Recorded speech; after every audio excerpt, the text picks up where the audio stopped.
남부 휴양도시 니스에서 축제를 즐기던 군중을 향해 승합차 한 대가 돌진했습니다. 터키 이스탄불 공항에서 발생한 자살폭탄 테러로 200명 가까이나 숨지고 다쳤습니다. 벨기에 수도 브뤼셀의 공항과 지하철역에서 폭탄 테러가 잇따라 일어나 지금까지 30명이 숨지고 230여 명이 다쳤습니다.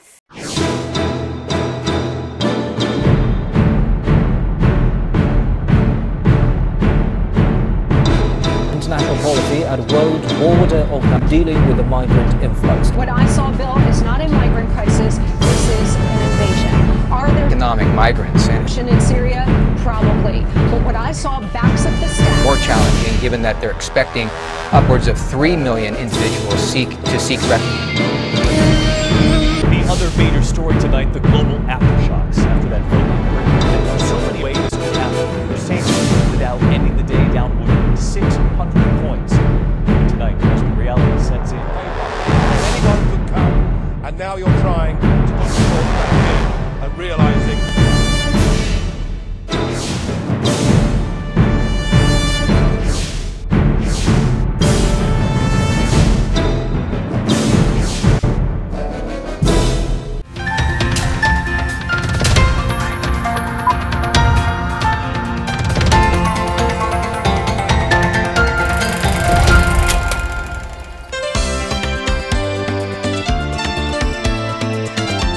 영국이 유럽연합을 탈퇴하는 브렉시트가 결정된 이후로 전 세계는 유럽을 포함해서 많은 혼란에 빠져 있습니다. 또 미국은 현재 대선을 앞둔 상황이고요.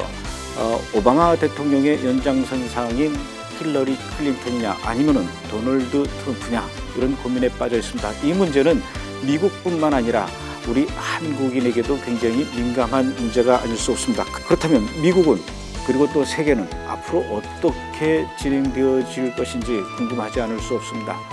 그래서 저는 미국의 아주 유명한 방송 설교자이시자 또 마지막 때의 최고 권위가 있는 분이시죠. 바로 엔타임 미니스트리의 어빙 백스터 목사님을 찾았습니다. 이분은 지금의 상황을 성경적으로 예언적으로 어떻게 설명해 주시는지 이야기를 들어보도록 하죠. 목사님 1년 만에 뵙겠습니다. 건강하시죠? 안녕하세요. 반갑습니다. Very nice to see you. 1년 만에 뵙는 것 같아요. 그동안 건강이 좀 안 좋으셨다고 얘기를 들었는데 어떻습니까 지금은? Well, on July the 22nd, I had 6 bypasses in my heart, but I'm doing wonderful now. So God gave me a complete overhaul. 다행이네요. 예. 우선 제가 마음이 급해서 단도직입적으로 여쭙겠습니다. 영국의 브렉시트 과연 하나님의 계획표 속에서 마지막 때 어떤 연관이 있습니까? Well, you know that Great Britain is specifically prophesied in the Bible in Daniel chapter number 7. In Daniel 7, there are 4 beasts, and the chapter actually says these beasts symbolize nations that will be on the earth at the time of the second coming. The first beast was a lion with eagle's wings. The lion is Great Britain. The eagle is the United States of America. The second beast was the bear, which symbolizes Russia.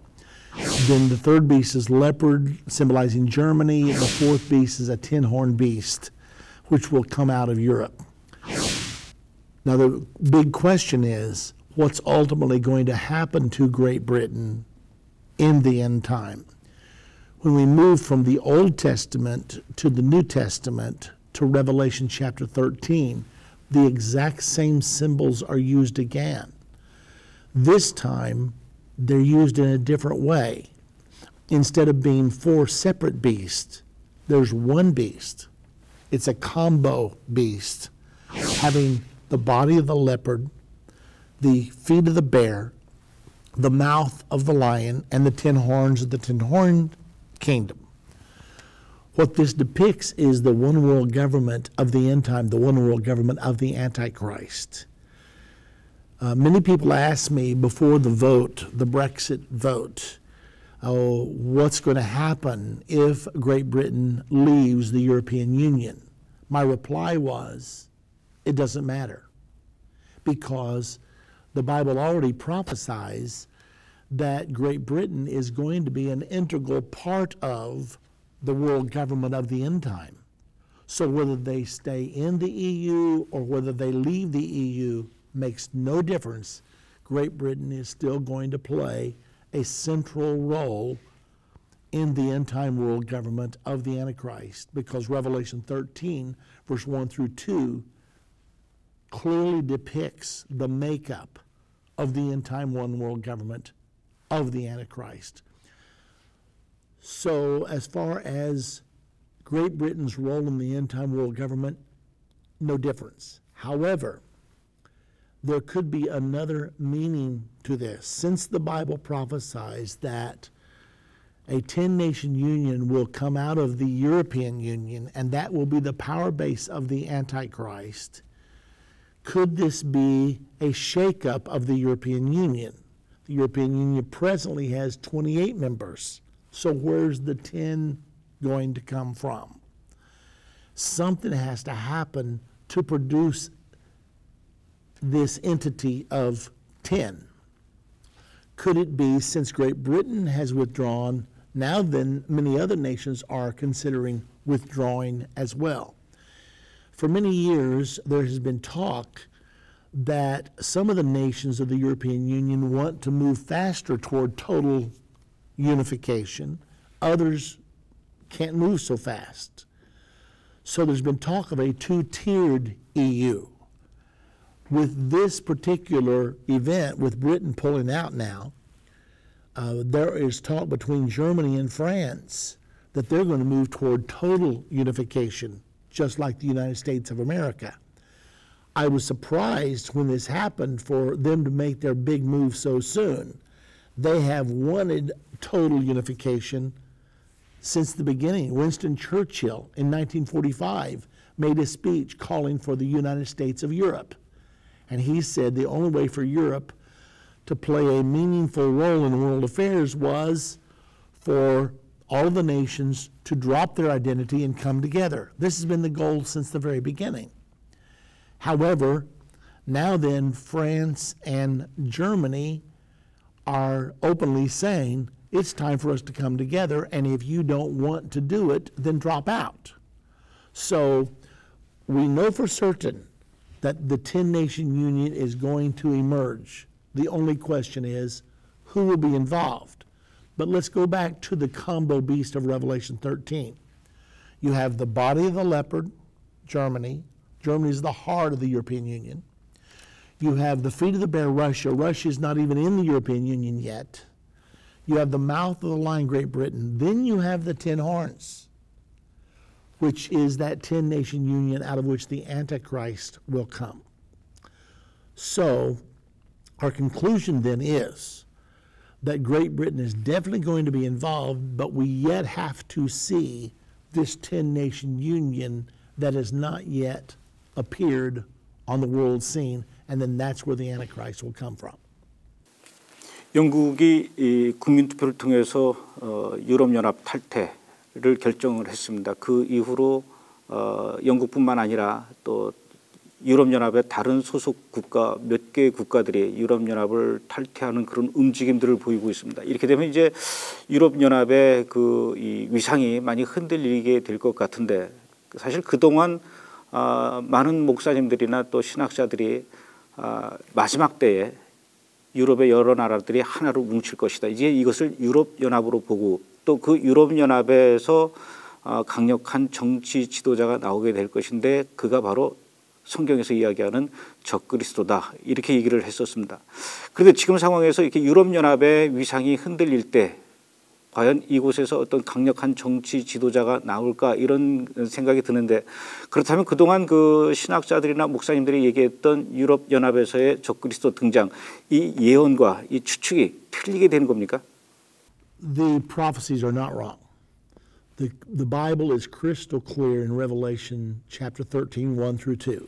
You've got this single beast, which is the snapshot of the end-time government of the Antichrist. We know this because it goes on to say in chapter number 13, and power was given unto the beast to continue 42 months, which is the length of the Great Tribulation. And he made war against the saints and prevailed against them. So it's obvious that this entity with the body of the leopard, the feet of the bear, the mouth of the lion, the 10 horns, the 10-horn kingdom, is, in fact, the government of the end-time Antichrist. The only question is, what are the 10 horns?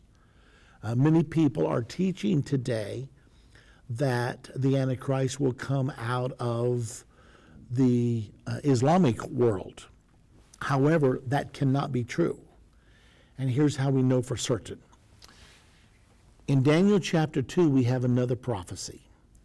We have the prophecy of a statue with a head of gold, arms and breasts of silver, belly and thighs of brass, legs of iron, and feet of iron mingled with clay. The head of gold is Babylon. The arms and breasts of silver is Medo-Persia. The belly and thighs of brass was the Grecian Empire. And then the legs of iron was the Roman Empire. Now, these empires ruled from 600 BC until Rome faded away from history about 300 AD. There's one world empire left, the feet of iron mingled with clay. Now, here's what's so important to understand. When you move from one segment to the other, you have a total change of metal: gold, silver, brass, iron. But when you move from the legs of iron to the feet of iron mingled with clay, you don't have a total change of metal. You only have an addition. So these are prophecies of empires that will rule the world. There's only been 5 from Nebuchadnezzar's day, the head of gold, and the prophecy specifically says, Daniel told Nebuchadnezzar, you are the head of gold and your kingdom of Babylon. So we know for sure that's where it starts. So then you have Babylon who ruled the world, then the Medes and the Persians replaced Babylon, they ruled the world, then Alexander the Great with the Grecians came, he ruled the world from about 331 BC until 197 BC, then the Romans came, and they ruled the world for 500 years, all during the time of Jesus Christ. That's the reason there were Roman soldiers present at the crucifixion. Those were occupying forces, making sure the Israeli people paid their taxes and kept order and kept everyone subservient to the Roman government. So when the legs of iron then ceased with their power and that empire faded, another empire was born in 800 AD. It wasn't the Roman Empire. It was the Holy Roman Empire. Not the same thing. What happened was on December the 25th, Christmas Day, 800 AD, Pope Leo III placed a crown on the head of Charlemagne, the ruler of Europe at the time. He was the king of the Franks. Ultimately, his empire was in Germany. He placed the crown on the head of Charlemagne, which is also known as Charles the Great, and said, I now pronounce you emperor of the Holy Roman Empire. It was called the Holy Roman Empire because it was a union of politics and religion. The Roman Empire was only political. But the strongest emperor, the strongest ruler of Europe at the time, Charlemagne, did not have enough power to rule Europe by himself because the Pope had a lot of religious influence. The Pope did not have enough power to rule Europe by himself. But by joining themselves together in a partnership, they formed the Holy Roman Empire. The clay added into the feet and the toes represented the religious element. For the next 1,000 years, from 800 AD until 1806, the Holy Roman Empire ruled Europe and dominated the world.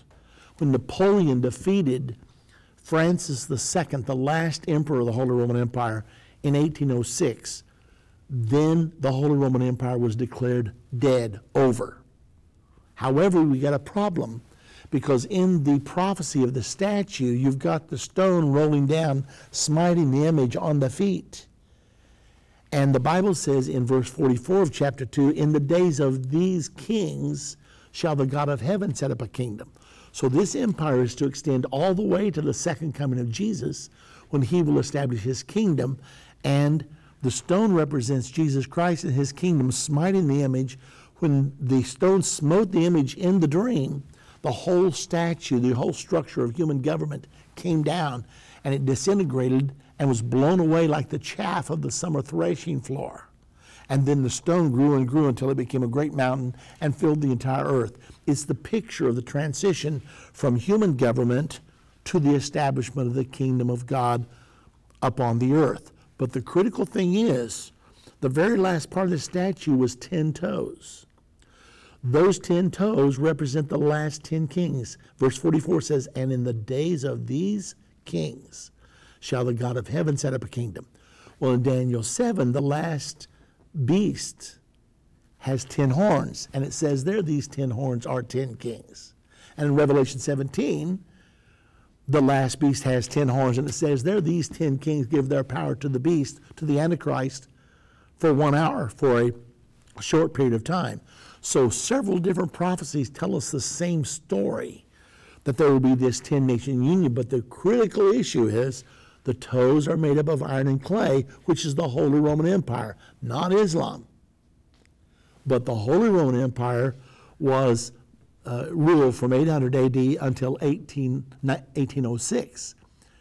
Well, but I thought that empire was dead. Well, it's now been reborn, because after World War II, Europe said, we've got to come back together. And Winston Churchill said, we must form a United States of Europe. So they began. Today, there are 28 nations. They have no tax barriers, no tariffs. You can travel from one to the other, just like you can travel from Texas to Louisiana, any of the states of the United States of America. They are totally unified right now. They are virtually United States of Europe. The only thing that they lacked was a constitution, and they wanted a constitution of Europe just like we have a constitution of the United States. On November the 3rd, 2009, they adopted the Treaty of Lisbon, which was their constitution. Now here's the big question. Is the present Europe really the revival of the Holy Roman Empire? We have absolute proof. The answer is yes. Number one, the first coin, when they printed their own money, the first coin they printed, whose picture did they put on it? Charlemagne, who is known as the father of the Holy Roman Empire. Then their most influential periodical, a weekly magazine called The Economist. It's known as the periodical of kings and presidents. Every week they devote one page to the latest developments of European unification. What do they call the page? The Charlemagne page, every week. Then they decided to speed up the move toward unification, and they decided to give a $1 million prize each year to the statesperson that did the most to facilitate European unification that year. The name of the prize? The Charlemagne Prize. Then they have their capital in Brussels, Belgium. That's where 35,000 officials of the European Union reside and carry out their business. There's a building there devoted to the nations who want to come and join the European Union. The name of the building? The Charlemagne Building. So you've got Charlemagne coin, Charlemagne page, Charlemagne prize, Charlemagne building. It is the revival of the Holy Roman Empire, and they know it. Now, most of the common people of Europe don't know it, but the leaders know this is the Holy Roman Empire. And the 10 toes are of iron mingled with clay. They're the same thing as the 10 horns, and the Antichrist comes up among the 10 horns. So the Antichrist must come out of a 10-nation entity that will come out of the European Union. That's the way we know for certain that the Antichrist must come out of Europe. 그런데 이제 최근 들어서 IS의 그 활동 반경이 점점 늘어나고 또 뭐 미국뿐만 아니라 유럽 또 한국도 역시 마찬가지인데 점점 무슬림들의 숫자가 늘어나면서 전 세계가 지금 이슬람 열풍이라고 해도 틀린 말은 아닐 것 같습니다. 그러다 보니까 어떤 분들은 적그리스도가 바로 이슬람에서 나온다 이런 얘기를 하는 분도 있습니다. 그 부분에 대해서는 어떻게 생각하십니까? Yes, it certainly looks like right now that Islam is on the rise. So how then is the balance of power going to swing back to Europe? There's another prophecy in the Bible that foretells a great war.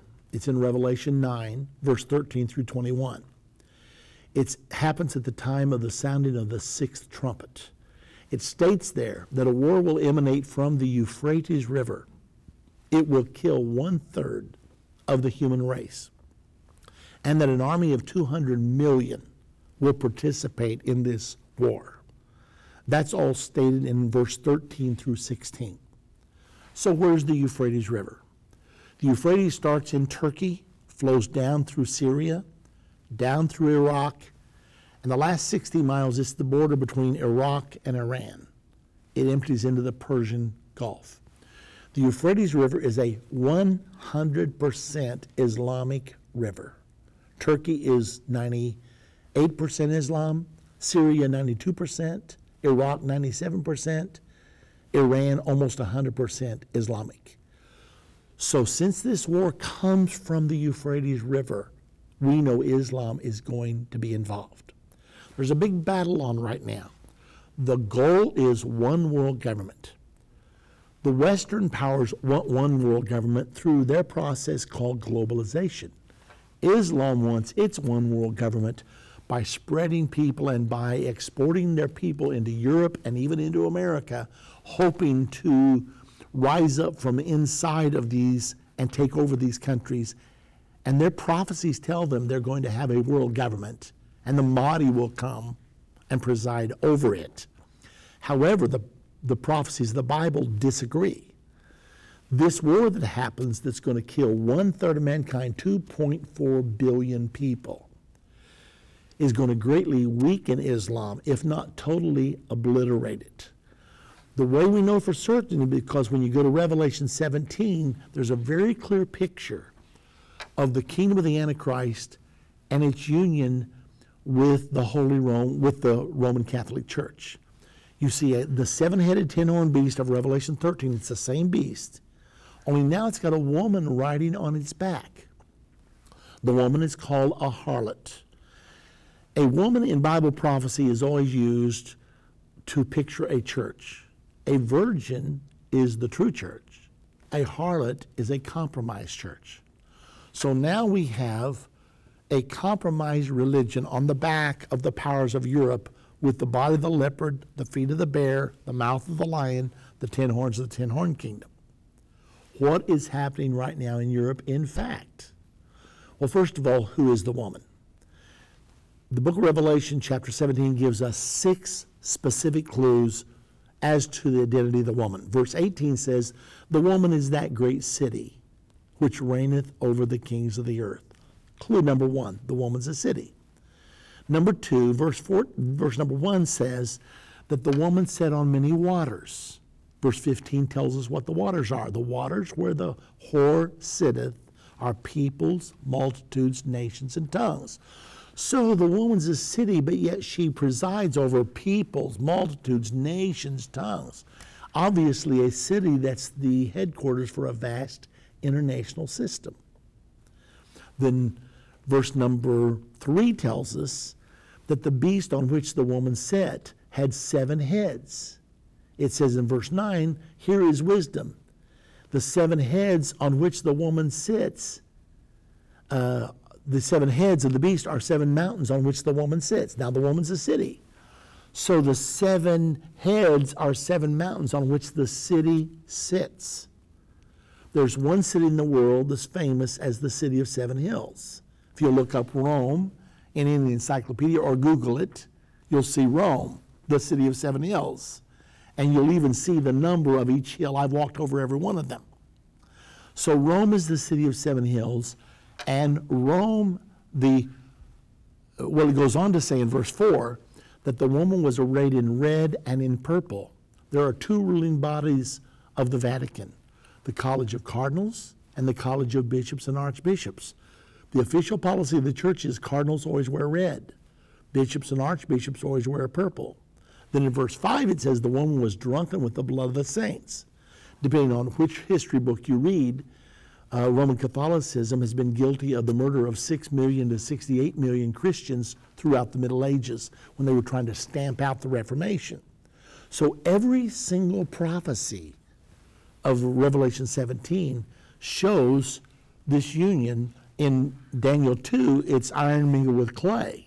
In Revelation 17, it's the beast with the woman on its back, but it's the same thing, the Holy Roman Empire. We're watching the reemergence right now, and you'll never guess who received the Charlemagne Prize this year, 2016. Pope Francis was given the Charlemagne Prize for being the one person on this earth most responsible for expediting the unification of Europe. So that's the way we know for positive that the end-time world government is going to be a union between the powers, the political powers of Europe, and the Roman Catholic Church. The Bible teaches that most of Christianity, both Catholic and Protestant, will follow the Pope into an alliance with the Antichrist. There's always been a dual leadership of the Holy Roman Empire. Political leader, spiritual leader. For 1,000 years, study the Holy Roman Empire. It's always been the political leader from Europe, the Pope from Rome. That's the way it's going to be this last time. The Bible teaches there's an Antichrist and a false prophet. Whoever is Pope at the time of the Antichrist will be the false prophet. And he's going to lead Christianity, both Protestant and Catholic, into this alliance, into the new world order. Even Roman Catholics agree. There are Catholic prophecy books out. They believe, many of them, that there's an evil Pope coming. And that when he comes, that he will lead the church the wrong way, and that during his day, Rome will be destroyed, and the church will go into darkness. That's exactly what the Bible prophesies, and that's what some of the Roman Catholic prophecy books also say. So from this, we have a very clear picture. It's not going to be Islam. Islam is probably going to be greatly reduced when the world kills 1/3 of mankind, 2.4 billion.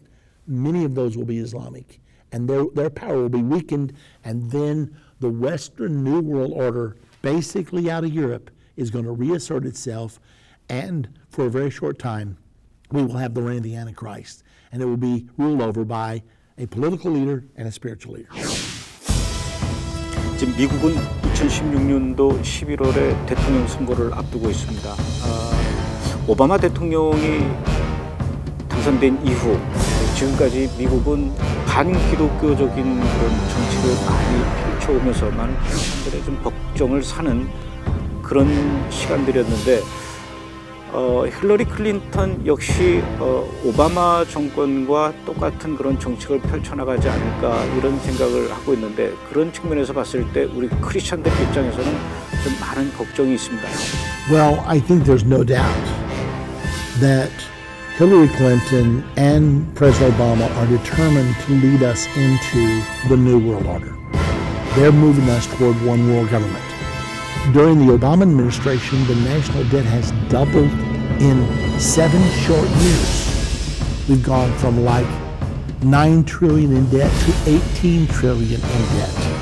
The weight has become of the national debt is becoming incredible.